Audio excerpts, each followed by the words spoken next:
Oke John, balik lagi sama gue Bayu Prasetyo di channel Gemblong Channel.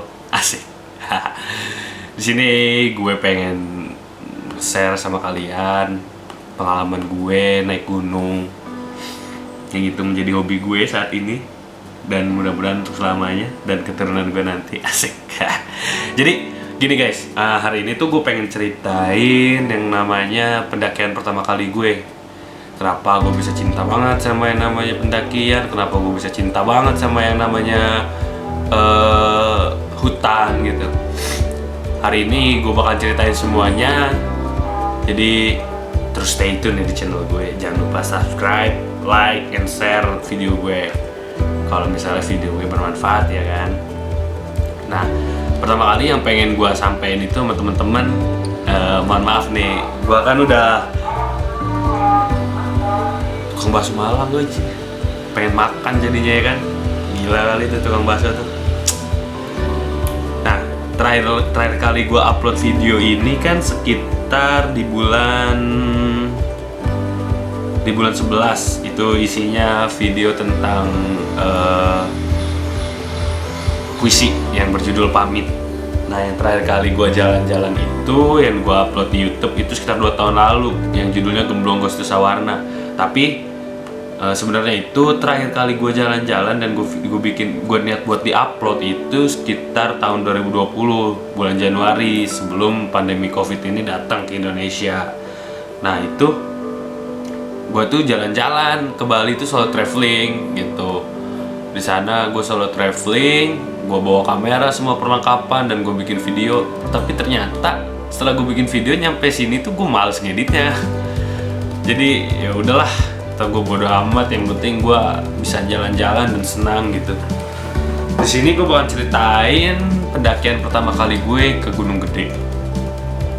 Nah, nanti di sini ada beberapa cerita yang menarik sih menurut gue. Kenapa gue bisa jadi suka banget sama yang namanya naik gunung, dan perlahan itu dari yang teng jadi gitu. Nah, ini ada foto gue di puncak nih. Jadi ceritanya itu waktu pertama kali gue itu diajakin naik gunung itu sama temen gue nih yang pakai baju hijau, yang namanya Augie. Dia ini dulu teman gue pas SMP. Oh iya, ini tuh waktu gue tahun 2017 bulan Juli. Di sini gue naik gunung diajakin sama dia, sama teman-teman SMA-nya dia. Nah, di sini posisinya gue tuh masih umur 16 tahun, sekitar SMA kelas 2, kelas 3-an gitu. Nah, pas Augie ngubungin gue tuh, dia ngomong, ketemu sih, bukan ngubungin, ketemu, kita lagi nongkrong, lagi malam minggu, lagi di tempat kita biasa nongkrong sama teman-teman itu. Dia ngobrol ke gue, ngomong, "Bay, lu mau ikut nggak naik gunung?" Terus dia ngomong gitu kan, terus gue bilang, naik gunung mana?" kata gue gitu kan. Dia bilang naik Gunung Gede sama teman-temannya sama gue, "Lu mau ikut nggak?" kata dia. Terus gue di situ diem tuh mikir kira-kira kata gue apa ya yang mau gue cari kalau ke gunung. Dan sebelumnya itu gue kan sukanya ke pantai gitu, jalan-jalan, foto sunset. Terus gue mikir, ini kapan lagi kan gue bilang naik gunung. Terus gue coba izin ke nyokap ke rumah dulu. Terus pas nyampe rumah niatnya tuh mau izin, tapi ternyata gue siapin berkas-berkas gue aja dulu deh.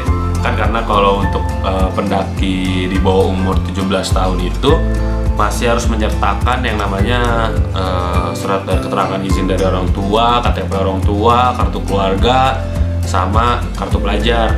Dan di situ gue siapin dulu tuh kartu-kartu itu kan, sama buat dikirim nanti ke dia. Terus gue coba kan, gue siapin, tapi gue mikir lagi kalau misalnya gue izin kayaknya nggak boleh nih, soalnya posisinya habis lebaran kan. Akhirnya kata gue bilang sama Augie kan, "Gi, udahlah, gue ikut aja," gue bilang, "santai, nanti barang-barang mah ada semua." Ternyata emang ada barang-barang gue kan, barang-barang yang buat ngecamp di pantai yang kayak gitu-gitu. Carrier juga masih carrier backpack, itu bukan carrier kalau bisa dibilang. Setelah itu tuh gue hubungin dia dan gue diundang di grup. Gue kirimin data-data gue, perlengkapan administrasinya gue kirim ke ketuanya lagi itu melalui Augie. Setelah itu 2 hari kemudian kita kumpul di depan hotel Salak, meeting pointnya di Bogor kalau kalian tahu. Nah itu tempat yang menurut gue legendaris banget. Di situ gue tahu tuh mana teman-teman gue pas naik gunung. Nah dari situ gue sama teman-teman itu sekitar menunggu sampai jam 2-an, jam 2 malam. Dari jam 2 itu berangkat ke lokasi di Gunung Gede itu. Gunung Gede itu lokasinya ada di Bogor. Nah, dia itu ada di 3 daerah. Ada dari Sukabumi, bisa naik dari Sukabumi, dari Bogor, dan dari Kabupaten Cianjur. Itu bisa diakses dari 3 tempat itu, atau bisa naik dari 3 tempat itu. Bisa naik dari Sukabumi dari daerah Sela Bintana, di Bogor melalui Cibodas, dan yang Cianjur ini melalui Gunung Putri. Dan gue sama teman-teman ini naik gunung lewat Gunung Putri, yang menurut gue lumayan wow untuk pendakian pertama kali lewat Gunung Putri itu, yang wah sangat sekali PR gitu ya. Nanti gue ceritain lagi di teman-teman di video selanjutnya di menit-menitnya. Jadi ini gue cerita awalnya dulu. Dari situ kita ke Cibodas dulu untuk ambil simaksi di tempat Mandalawangi Camp Nature. Nah di situ kita lengkapin administrasi, kita kumpulin ke sana, kita bayar simaksi, terus istirahat, ngopi-ngopi dulu di sana. Istirahat sampai sekitar jam 4. Jam 4 itu dari situ kita naik angkot, lebih tepatnya nyewa angkot ya. Karena kita kan ramean, di situ sekitar hampir 12 orang mungkin ya kalau nggak salah, itu ramean. Lebih banyak dari teman-temannya Augie. Dan posisinya itu yang gue kenal cuma Augie doang, karena Augie temen SMP gue. Jam 4 itu berangkat menuju Kabupaten Cianjur di Gunung Putri ini, di start track-nya di Gunung Putri. Sampai sana sekitar jam 5-an. Terus kita di sana, sampai sana kita prepare, packing ulang. Terus kumpul, baca doa. Nah, baca doa itu lalu kita naik ke pos simaksi. Ke pos simaksi, pos atau pos ranger ya. Di sana sih alhamdulillah ya, nggak ditanyain apa-apa. Terus ditanyain ketua kelompoknya siapa, administrasinya alhamdulillah lengkap semua dan sehat semua. Oh ya, saat itu tuh pendakian Gunung Gede belum disertakan surat kesehatan bagi pendaki yang mau naik Gunung Gede. Itu belum dilampirin di surat di administrasi bahwa harus memiliki surat keterangan sehat. Setelah kumpulin administrasi, ngobrol panjang sampai sekitar jam 6, jam setengah 7-an ya. Itu kita mulai trekking. Menuju pos 1. Nah, dari trekking dari pos 1 dari pos ranger pos 1 ini memiliki waktu sekitaran waktu 1 jaman lah ya kalau jalan santai. Cuman karena memang gue ini bodoh banget ya, pertama kali mendaki, yang isi carrier gue itu ya Allah lebih kayak dari isi carrier 60 liter kali. Yang gue bawa itu air minum 4 botol gede. Kalau kalian tahu 4 botol gede gue bawa air minum itu isinya itu, terus sleeping bag, baju gue, anduk, terus gue juga gak bawa jaket gunung, cuman bawa sweater. Dan itu menurut gue pendakian bodoh banget itu gue. Dan isi tas gue berat banget. Ya teman-teman gue itu di depan, semua gue di paling belakang. Sebenarnya banyak teman-teman yang lain yang baru pertama kali naik gunung, kayak Augie pun sama, dia sama kayak gue pertama kali naik gunung. Tapi gue di situ sama yang lain coba membaur, terus ikut jalan mereka. Sampailah di pos 1. Di pos 1 itu Gunung Gede itu ada tulisan yang namanya di sini tuh masih banyak yang namanya hewan liar, tumbuhan tumbuhan-tumbuhan yang dilindungi. Kayak hewan liar itu seperti owa Jawa, macan tutul Jawa, macan kumbang, terus surili, masih banyak lagi tuh hewan-hewan di sana. Monyet pun ada di sana. Ya setelah gue baca itu, gue berpikiran, gue kan sering lihat YouTube hewan-hewan itu ya di TV gitu. Bahwasanya si macan tutul Jawa dan macan kumbang ini yang terngiang di otak gue. Anjir, macan tutul Jawa sama macan kumbang gitu ya. Dia kan senangnya di atas pohon. Kalau tiba-tiba dia nerekam aja dari atas loncat gitu, kayak gimana gitu. Itu yang di benak gua selama pendakian gitu ya. Akhirnya terus jalan. Akhirnya itu sampai sekitar jam 12-an itu kita nyampe di pos 3. Di pos 3, betul, benar di pos 3. Iya di pos 3. Nah di situ posisinya gue tuh mulai sakit. Kaki gue mulai gemeteran, mulai betis mulai kram, kepala pusing, muka pucat. Karena makan itu jam 4-an terakhir. Jam 4 makan di base camp Cibodas itu kita makan dulu. Di situ gue bilang sama Augie, "Nge, berhenti dulu deh," gue bilang. "Kenapa emang?" Bilang, "Gue gak kuat, gue lapar," gue bilang. "Yaudah berhenti dulu." Akhirnya semuanya berhenti kan, makan dulu. Makan mie 2 dimasakin, kita muter semua itu makan.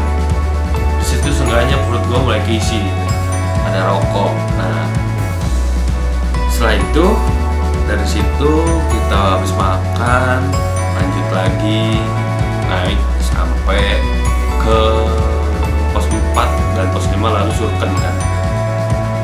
Di perjalanan itu tuh gue kayak nanya-nanya gitu sama orang yang mau turun kan suka ada orang turun tuh rame kan. Gue tanya sama mereka, "Bang, pos 4 masih lama nggak? Teh, pos 4 masih lama nggak?" Terus gue tanya mereka tuh jawabannya sama cuy. Pendaki tuh bohong semua kalau lo mau tahu. Mereka jawabnya, "Itu bentar lagi, paling 15 menit."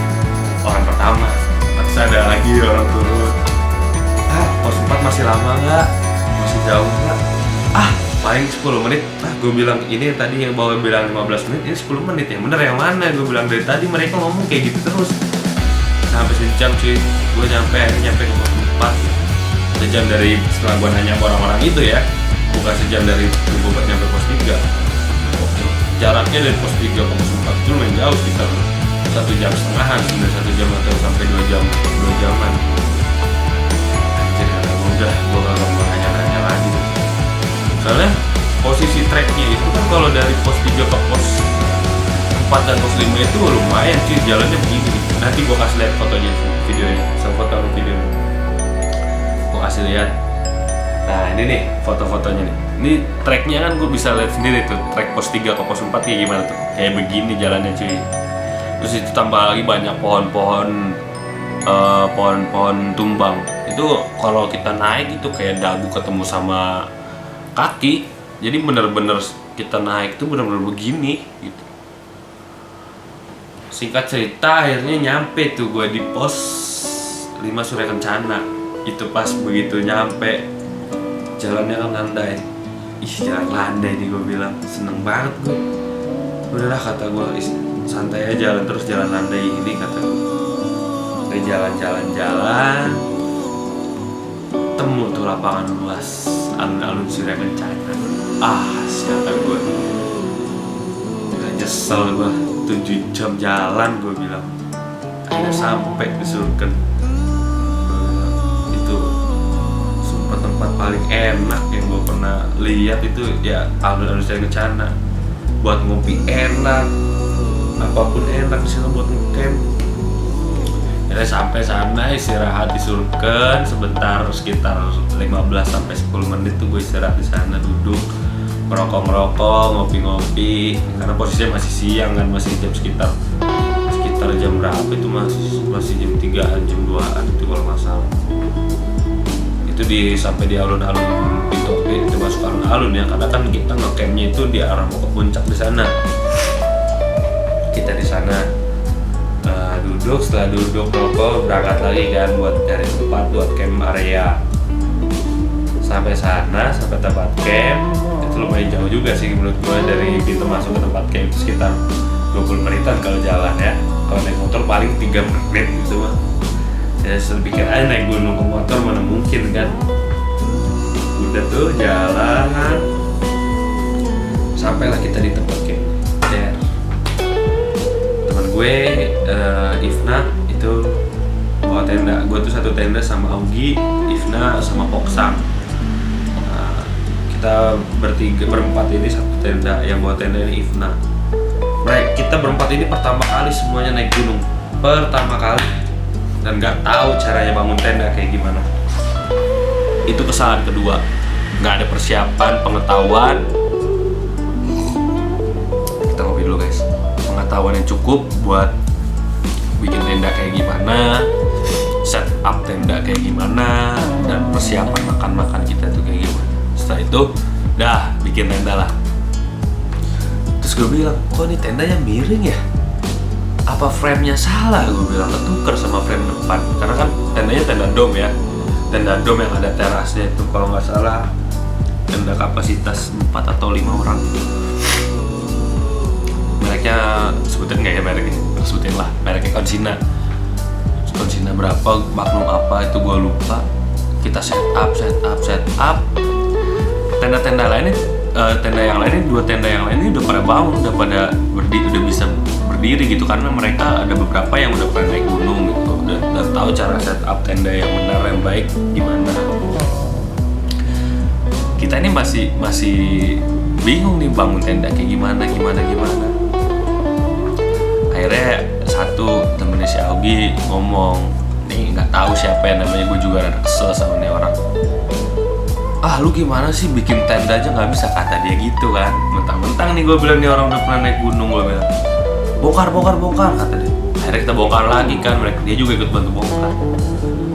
Dan suenya setelah dibongkar, dia malah masuk ke tenda dia dong, bikin mie.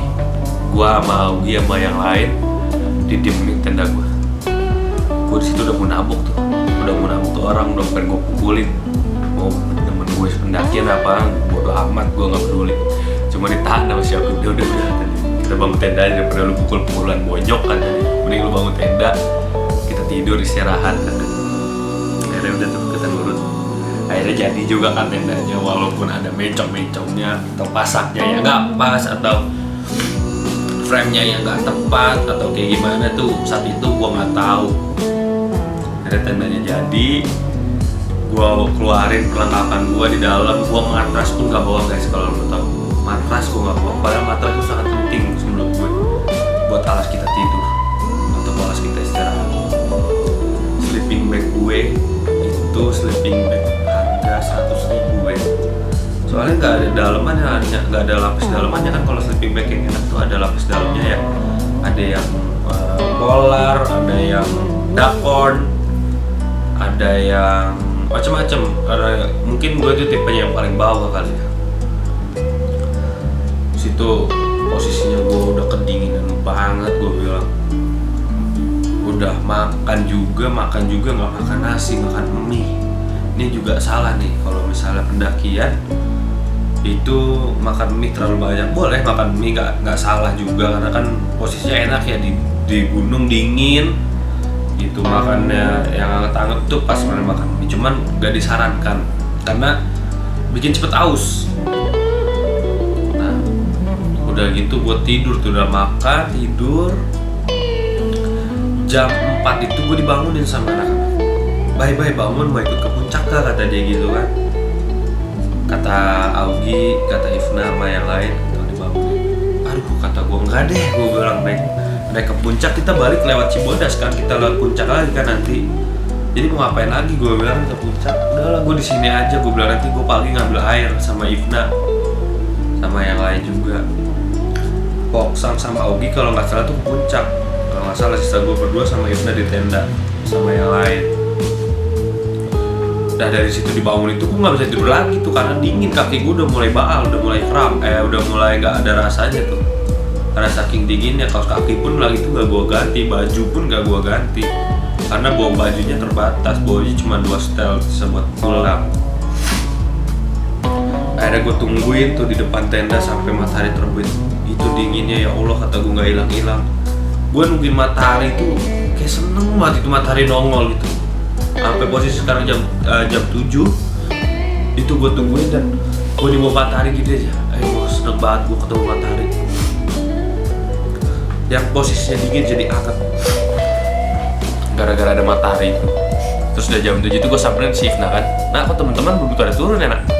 Tahu masih foto-foto kali kata si Ifna gitu kan. Ya udah ambil air aja yuk kata. Akhirnya gue sampai Ifna ambil air ke bawah ke mata air yang di dekat goa. Kalau teman-teman pernah naik gunung situ ada goa kecil gitu. Terus di bawahnya ada saluran mata air kayak sungai kecil gitu. Gue sama Ifna ambil air di situ. Kita bawa botol sekitar 6 botolan. Karena kalau semuanya di bawah kan nggak mungkin, nggak bisa juga kita. Udah gue ngambil air balik, terus minum kopi, gue sama Ifna ngobrol cerita-cerita setel lagu. Kalaman teman-teman tuh turun, teman-teman yang lain tuh turun yang dari puncak turun. Kita di situ masak, terus cerita-cerita gimana puncak, bagus kita dikasih lihat fotonya. Udah gitu kita masaknya juga ini bodoh banget, masak nasi nggak ada yang bisa, posisinya nasi kerak, goreng nugget juga, jadi perut itu keisinya cuma sama nugget doang gitu udah. Nah nasinya nggak masuk, masih nasi kerak tuh. Cuman kan namanya di gunung mau nggak mau kita harus makan ya, harus kita survive. Sambil makan di sana digelar rame-rame pakai trash bag dirobek, di situ ditimpalin semuanya. Terus kita gak lama sekitar jam 10-an itu sekitar jam 9-an itu kita prepare beres-beres buat turun ya, karena kita baliknya lewat Cibodas, Banjar Lintas. Nah sebenarnya ini nih poin-poin penting yang harus kita tahu sebelum kita mendaki. Dari cerita gue kalian bisa ambil positifnya, negatifnya dibuang. Sebelum kita mendaki, yang pertama yang harus kita siapkan itu pertama mental itu harus kuat. Terus pengetahuan sebelum pendakian itu penting, dari yang ilmunya manajemen pendakian, lalu pengalaman,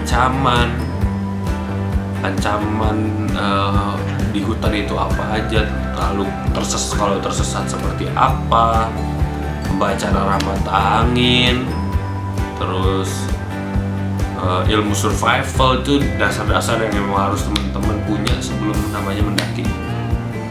Dan itu kesalahan aku mungkin karena pertama kali ya, nggak gua doang yang mengalami kayak gitu, mungkin dari teman-teman yang lain yang pertama kali naik gunung pun sama seperti gue. Itu dasar-dasar yang pertama. Terus makanan tadi yang gue bilang yang harus dihindari itu kayak mie, minyak-minyakan itu sebaiknya dikurangin, banyakinlah di sayur. Terus biskuit itu penting banget. Terus penyesuaian dari kapasitas keril dan badan kita itu harus disesuaikan gitu. Karena kalau misalnya kekecilan kurang, kalau kegedean pun nggak bagus gitu. Isi dari kerilnya juga, posisi barang-barang yang benar di keril itu di mana, nanti nih gue kasih lihat nih posisi keril yang benar kayak gimana.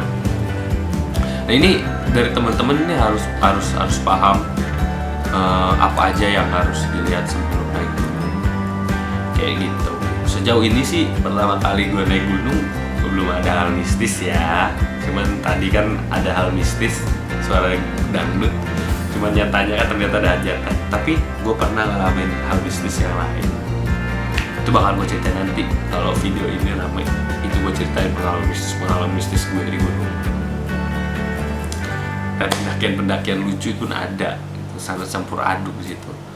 Pelajaran yang bisa kita ambil dari sebuah pendakian, yang pertama, gue nambah circle sosial gue tuh nambah. Gue bisa kenal sama yang namanya orang-orang di jalan, di pendakian itu gue gak kenal, itu gue bisa kenal, bisa ngobrol, bisa bebas.